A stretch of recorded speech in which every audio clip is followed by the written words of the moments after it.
Hello everyone, days of সমাদৃতা ব্লগে আপনাদের সবাইকে স্বাগত।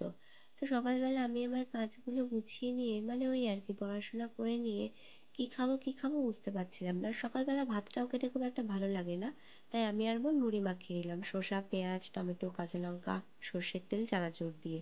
আমি আর বোন মুড়ি খাচ্ছিলাম, এই সময় বাবা আমাদের নিচে ডাকে। নিচে গিয়ে দেখি এই কাণ্ড, এই কলা গাছটা বাবা এখান থেকে 3 বছর আগে লাগিয়েছিল। এটা হলো একটা সিঙ্গাপুরি কলার গাছ। তো কলার কাঁদিটা এতটাই ভারী যে বাবা একা কাটতে পারছিল না, তাই মাকে বলেছিল কাটতে।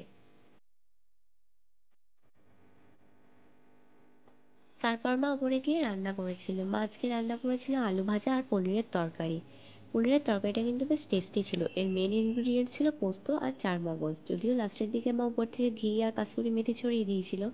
আর আমাকে বলেছিল পটলের একটা তরকারি করতে, তাই আমি পটলের একটা তরকারি করছিলাম।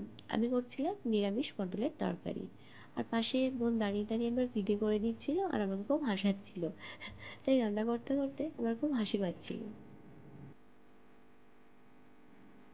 বিকালবেলা বোগেনভেলিয়ার মাঝখান থেকে পশ্চিম আকাশের এই সূর্যটা দেখতে কি সুন্দর লাগছে না?